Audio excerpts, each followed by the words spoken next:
Hello and welcome. My name is James Agudelo and I'm a technical trainer here at dowtechnical.com.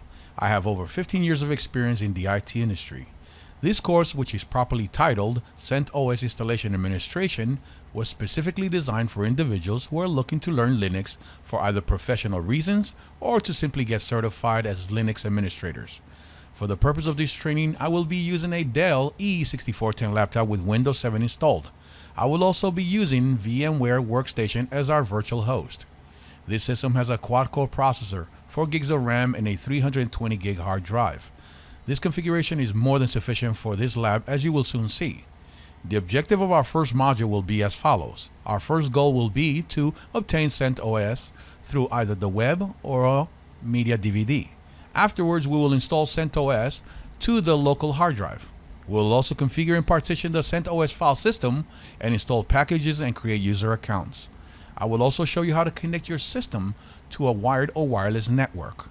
We will also update the kernel to the latest version using either the CentOS Yum repo or using the GUI manager. Lastly, we will install and prepare a CentOS virtual machine for future lab trainings. All right, let's get started. All right, welcome back everyone. As you can see, I already have the virtualization VMware Workstation 10 already in place and ready to start hosting our virtual machines, our CentOS virtual machines. So now let's go and create a new. For my personal taste, I prefer to choose the custom configuration since it allows me to customize and tailor the virtual machine the way I like to use it. Versus having a recommended configuration. Either way you go is fine, as long if you feel more comfortable working with a custom and you have more advanced experience, by all means use the custom configuration. If not, you can also use the typical. Either way you're going to get the same end results. Let's go next. We're going to next on this here again. Now let's see if we can get into the DVD, because I have a DVD version installed, a 6.6. As you can see, automatically detected CentOS 6.6 on my DVD drive. Another option that's readily available for me is to download the iOS into a file system on the external drive, which I have. And as you can see, I have 6.7. I have Red Hat Linux, hypervisors. I mean, there's a lot of other programs that I have readily available when I start creating my virtual machines. But right now, let's focus on the CentOS 6.6 based on our DVD drive. I believe 6.7 is already out, if not 7.2. But for this purposes, we will be using 6.6 final. The third available option when creating the virtual machines is to create the virtual machine and install the operating system later. But for now, we're going to use the DVD since it is local and we don't have to download anything from the network. Later on, as we create our first virtual machine, we're going to go to utilize the Yum repository, the external CentOS Yum repository, and download everything we need to install and configure a virtualized machine. So for now, let's use this one from the DVD. All right, we're going to click next. Let's put this. I prefer to use the name student as my user, full name student, because we are studying this subject matter. So let's put student for everything, including the password. It is, again, this is a non-production system, and because of that, both user and account. What do you say here? This password is for both. Let's do it again. Student. All right. Let's go back here again. Student. And I can see the errors right here. All right, student. Okay, excellent. So as you can see, for both a user and root, you have to have same names. You cannot have different names unless, of course, you create a different user name, but administrative name that is, but we'll speak about that much later on. So for now, let's click next. 64-bit. This is the second virtual machine which I have on this particular system, the laptop. So let's put 6.6, sorry. 64-bit. It will be on my F drive, which is my external drive, because that's a 1 terabyte hard drive, which I normally use to host my virtual machines. All right, let's click next. Again, as I mentioned earlier in the beginning of the video, this is a single processor 4-core laptop. And because of that, I want the kernel, once I install, I want the kernel to be able to use any of these cores to give me optimal performance when it is running certain applications. So we're going to keep this as a 4-core processor. By default, it gives me a 1024 RAM utilization, which I'd rather put 2048. I'd rather double that. So as I create my virtual machines, I can take at least a gig and give that to that particular virtual machine within CentOS when we get into advanced training modules. So let's continue and click next. Here we're going to do NAT translation because we have one IP for this particular laptop. But now once we create the NAT configuration, or we enable NAT configuration, the virtual machine and the laptop themselves will have two independent IP addresses. We're going to cover in more details later on, but for now, let's use NAT translation. The LSI recommended, and again, this is a SATA. Since I'm using an external SATA drive, not a SCSI drive, it makes sense that I use a SATA drive, so I choose SATA. Most of the laptops nowadays use SATA regardless, or either way. All right, creating a new virtual disk. And for the sake of the module, I'm going to use 40 gigs. I mean, the virtual machine that we're going to be created will need at least 8 gigs, but for that purpose, we're going to use at least 15 gigs, and we want to allocate that disk space now versus later. And I would rather have this machine using once we create the file, the virtual machine, I'd rather have it as a single file system versus separate file systems. So we're going to continue. We're going to accept this file system name by default. And on the lastly, we can check our configuration before we decide to commit and finish. So let's finish, because again, this has worked for me before, and I recommend that you use the same, if not a similar configuration. All right, let's continue. Let's finish this. Now, since we're using an external drive, it will take me approximately 20 to 30 minutes before this is finally done. Now, that is, the virtual machine is completed, and then we're able to boot off the DVD. So for now, I'm just going to pause this video and we'll get back to it later. I'll reinitialize this video once we have completed and we're booting off the DVD. All right, I'll see you in a few. Okay, everyone, welcome back. As you can see, the actual virtual machine was officially created, and now that it's officially created, the system is installing and being installed from the DVD. So let's take a quick look and see what happens. There we go. So anyway, what happened is, well, the system was turned off. The virtual machine was officially created. The virtual machine went through a power cycle or a reboot, and then once it went through a power cycle, it detected the DVD on the drive, and once he recognized that there was a DVD, it automatically loaded the DVD driver, and now we're seeing that the unit is officially installing or getting itself ready to install the operating system. So let's just keep an eye, watch how everything works, and this way you'll be better able to recognize some of these installation signs. Now also, while we're at it, please remember one thing. For the sake of this demonstration, you do not need to have VMware, nor do you need to have Windows installed on a particular system if you're going to do a bare metal install. So, for example, you take the DVD, you download the DVD, you download the operating system, you burn into a DVD, you install it in a particular system where the hard drive, let's say, for example, has never been used, or it has been previously used. You can install the CentOS OS and do a fresh install. You do not need, again, you do not need VMware, nor do you need Windows to install CentOS, because CentOS in itself is an operating system. You will have, you can create virtual machines through the CentOS operating system, which I'll show you how to do that also. All right, so we have our cursor inside of your virtualized environment, and you click inside of that virtualized working area. You can, in order to escape out and regain control of the mouse, you have to press Control Alternate, and that would release the mouse. Now we're seeing the user interface is loading up. It's a bit slow, but I don't know if that is because the DVD player itself or just the hardware. But anyway, let's see what happens, and I'll explain everything to you as we are moving through the installation. All right, here we go. Now, one of the things that I absolutely love about working with CentOS or Red Hat Linux is that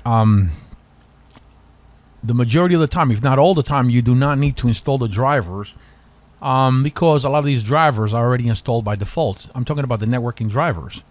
And while you're installing the operating system, you can also utilize the machine at the same time to navigate the internet.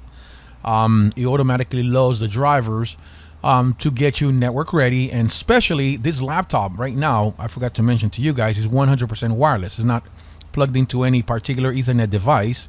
So this laptop automatically found a network to which it would connect itself to. And on top of that, the browser is able to get me logged in. Here it is. Let's see. It's already running. Let's test this. Here we go. So as you can see, we're already plugged into the network. There was nothing I needed to do on my part. I mean, this was just, I was very surprised, very pleasantly surprised. And I realized that I did not have to do that much administrative work just to get this machine onto the network itself. Now, let's take a quick look. Now, in order to install the actual operating system to the hard drive, we need to click right here on this icon, Install to Hard Drive. Click it. Once you see our spinning, now we know that we are interacting with the DVD player, and the operating system, CentOS, will not be installed. There we go. So now we're getting ready to install the operating system to the drive. So once you see this window, all you need to do is click Next. Choose the language that you are going to be utilizing, primarily English again. Basic storage, specialized storage. If you're going to do fiber channel over Ethernet, SCSI, or an external type of array, we can use those. But for the most part, because again, it's a virtual machine, it's a test machine, we're going to use the internal hard drive. So I'm going to click Next. It's going to discard all. One thing that it will warn you definitely that if there's any relevant data in that particular partition or that slice, it will be formatted, deleted. Because again, this is a brand new drive. There's nothing that I have to worry about. I'm just going to apply the discard the data, and this way it will take the entire drive for itself, the 40 megabytes. Here's where normally you can indicate your host name. So let's call it server, server.centOS. But for some reason or another, once I enter the host name particular space, the name somehow seems to disappear. So eventually, when the system reboots, in order to make it permanent across a reboot, what I do is that I go to the etc host files, and that's where I make my final changes. So now we're in America, New York. The clock is already set for universal time, so there's nothing for me to do there. Here we have the root password. Again, let's go with student. Confirm that, student. And we're going to go next. Use it anyway, although it's telling me, giving me advanced warning that the password is very weak and is very easy to potentially break into. It doesn't matter because, again, this is just a test machine. There's nothing important in this machine outside of just using it for lab scenarios.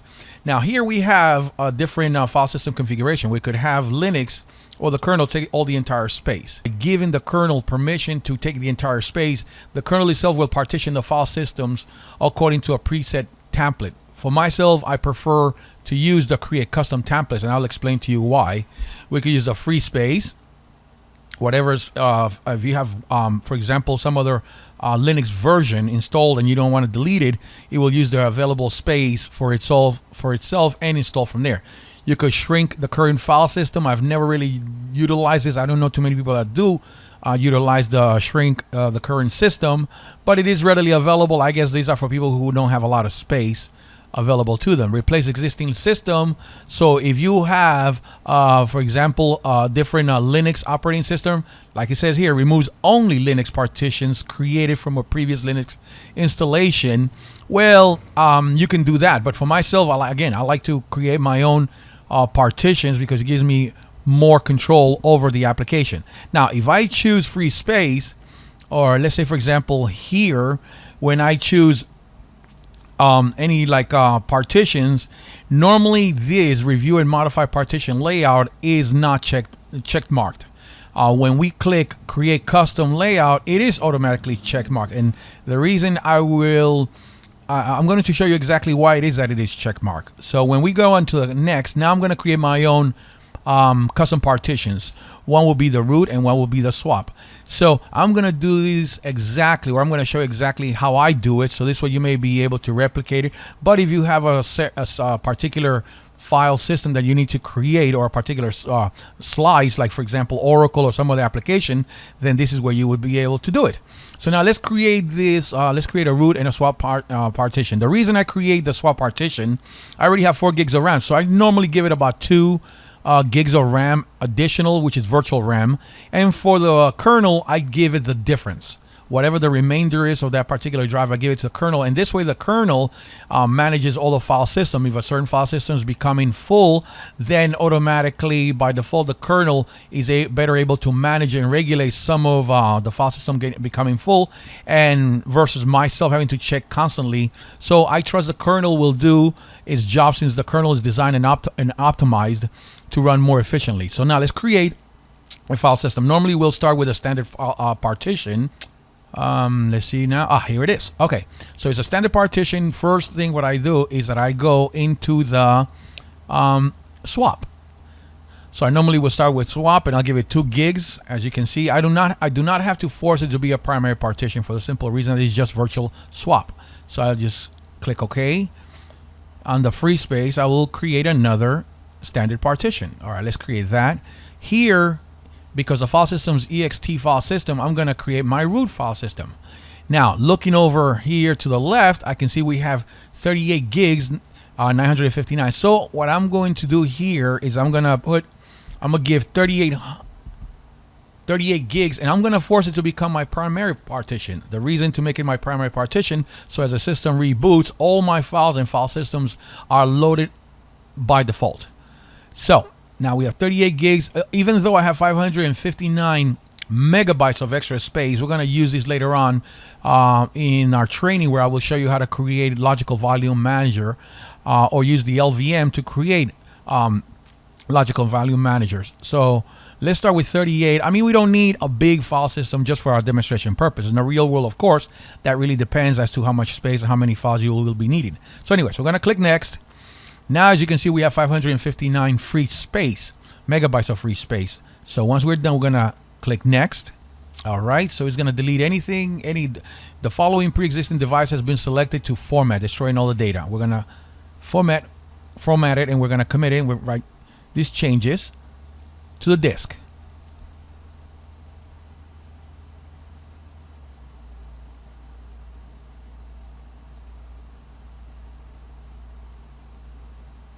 Wonderful. All right, so now we're seeing that it's going to be installed in SCSI disk A1, and this is where the operating system will be installed. We do not need to install a bootloader password. I mean, this is great if you have, for example, a laptop, and this laptop you want to put a password where no one is able to break into and read the content or read the files.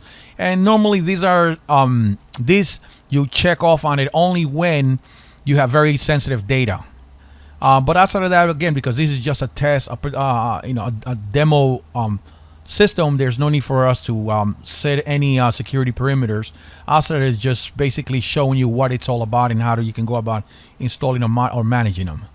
So here we go. Copying live image to hard drive. This should potentially take about 15 to 18 minutes. So I'm going to pause the video right now, and this way we can come back. Once the operating system goes through its reboot stages, then we're going to create a user account and set up the NTP server by basically checking off the NTP. And from there, we'll be able to log in directly to the desktop. All right, so I'm going to pause the video, and we'll come back to this.